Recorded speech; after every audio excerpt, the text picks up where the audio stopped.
The auto industry's been on a great run. Do you foresee a downturn in the next couple of years, and if so, why?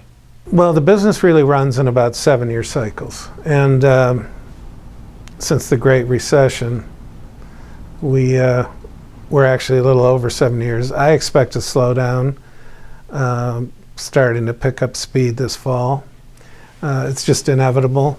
It's cyclical, and I don't think it won't be like the Great Recession, but there will be a definite slowdown in the business. It's just the way it operates. And you talk to some of the CEOs in town, and that's what they're making their plans around, the slowdown.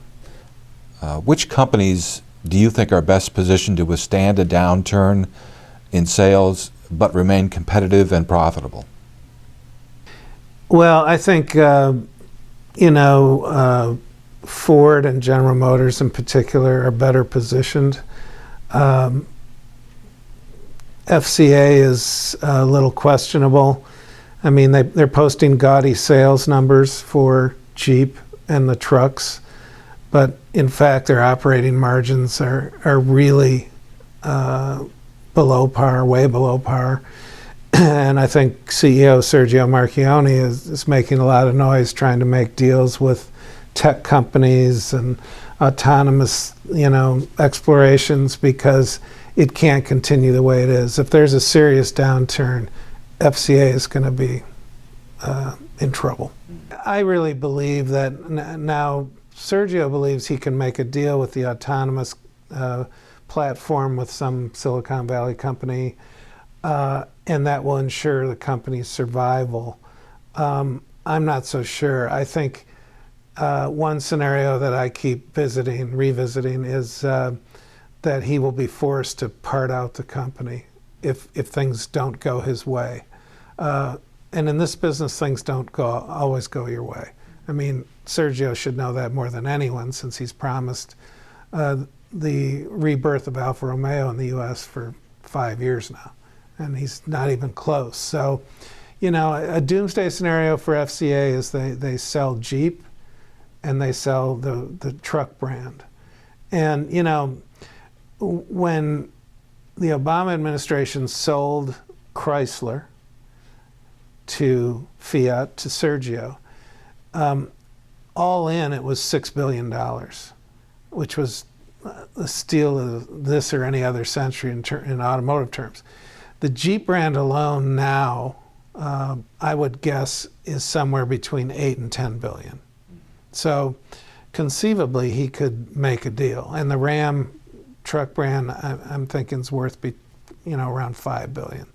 So he could make a deal and do quite well for himself and the Fiat heirs. But I just think FCA is operating on such razor-thin margins that he has to have something go his way in a big way. He has to have a link up with a Silicon Valley company.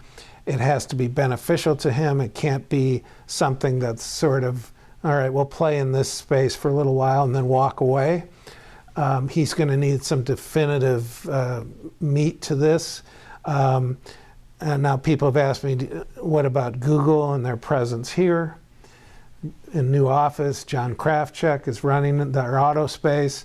Is it conceivable that they could write a check for FCA just to get at because one thing the Silicon Valley people, they're great at imagination and visualization and dreaming, but actually making stuff in the car space is a difficult proposition.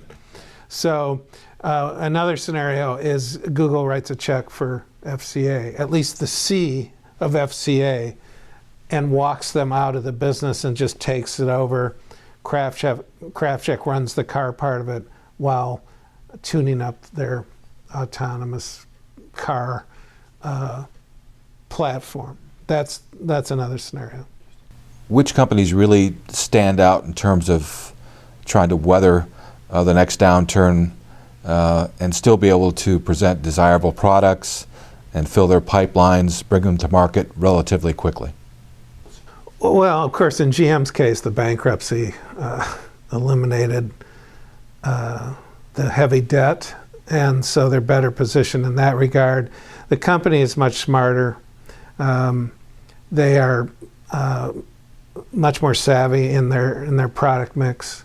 They understand that even if the small cars aren't working right now, that they have spent a lot of money making sure they're positioned for when we hit a fuel crisis or something of that nature. Their portfolio, their product portfolio is more diverse.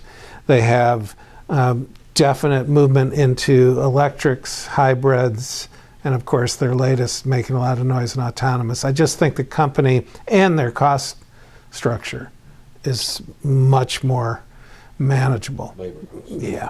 Well, just overall costs. They've trimmed the fat, and I think they're really better positioned. And Ford, of the three, well, of Ford and GM, I think Ford is even better positioned than that. Diversified product portfolio. They have their global platform development is much further along than GM is. GM's catching up by leaps and bounds, but Ford has been doing it now. When Alan Mulally came in, that was one of his big directives, is we're going to go global in these platforms, and it's paid off handsomely for Ford. So they are very positioned for really whatever comes their way. And Mark Fields, everyone was wondering how he would do once he inherited the mantle from Alan. I think he's done a superb job.